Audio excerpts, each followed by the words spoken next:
Taurus, welcome to your 5-card movie star spread. As per usual, you can click right on that description box below and it will talk about the significance of the cards. Whew. It will talk about the significance of the spread as well as the placement of each card.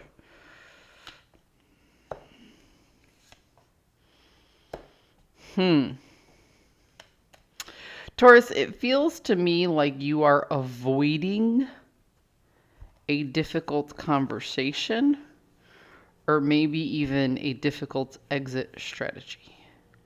And here's why I say that. So we're going to start here. You don't feel like you are ever going to get what you want. You don't feel like your crops are going to grow. You keep planting and planting and planting seeds in the ground, and you give it water and you give it sunlight, and something happens, but it's never really enough. It's almost like the plant's growing, but it's not flowering. Or the fruit rots off the vine before, you know what I mean? Like sometimes I'm picturing... Do you ever see those peach trees with those little teeny tiny peaches, the ones that are kind of hard and have to be baked? You know? If they get too much sunlight too quickly, they get these little black spots on them. And what happens is they soften. How do I describe it?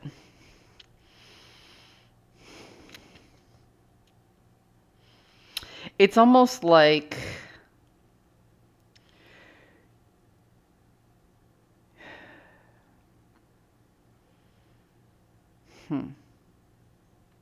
it's almost like the timing is off, you know? So either the plant isn't fruiting the way you intended it to, or when you do get to the fruit, it isn't as sweet. It's past its prime. It's a little rotten when you get there. So either it's never going to happen, or it's past the point where something could. It's just off. And all the time and energy that you put into those seeds and those plants don't seem like they're paying off in any way, shape, or form. You are not getting what you want or what you need out of this situation.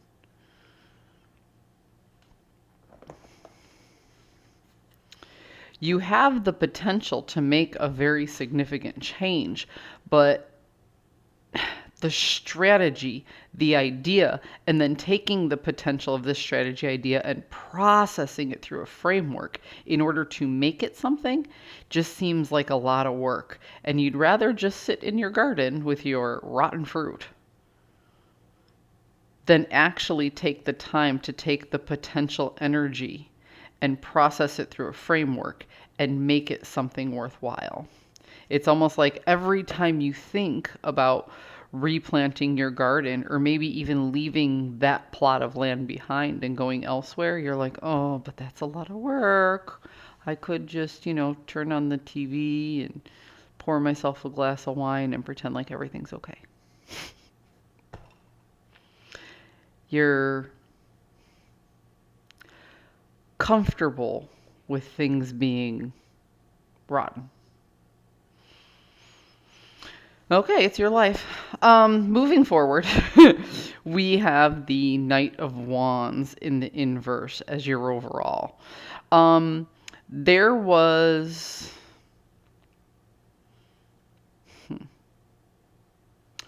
So, the Knight of Wands in the upright is often somebody coming in and making a lot of swift changes and not wanting to deal with the consequences.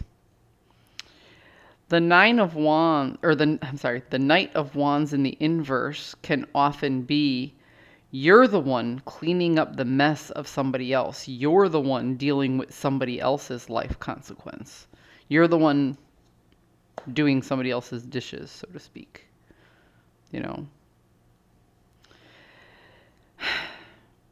But then we go back into the problems. So here you recognize something's off in the protagonist position. But in the antagonist position, it feels like it's too difficult to do something about what's off. Here in the overall theme, you're recognizing something's off again. Why am I always dealing with the actions of this other person?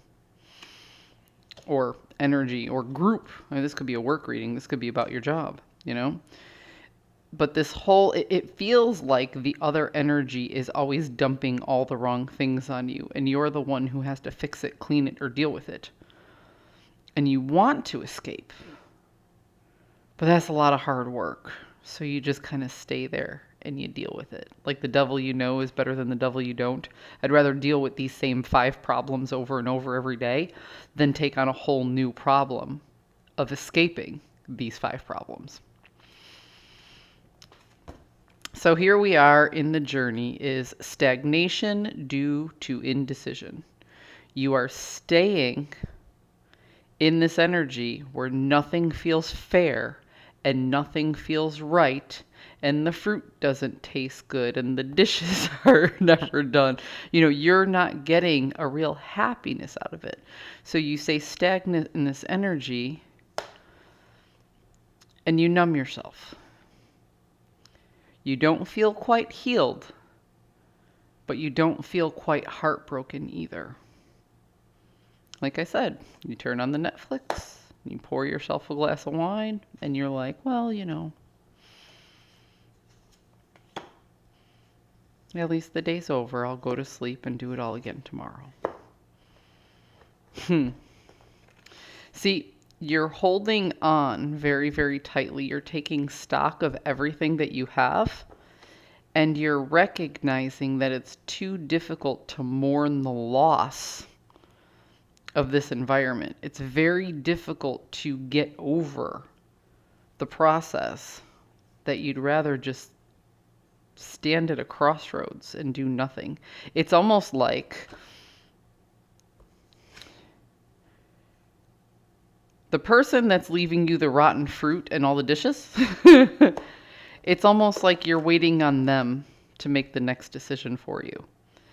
And if they aren't taking good care of you in the first place, if they aren't serving your highest good in the first place, what do you think the next decision that they make for you is going to be? It feels like somebody else is way up here and you're way down here, Taurus. And you'd rather be beneath this person than take the time to figure out how to get away from this person. Taurus, this is not a pleasant read, and negative reads can be really, really hard.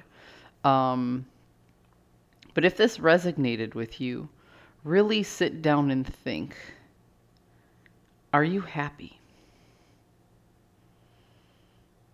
Are you really, truly happy?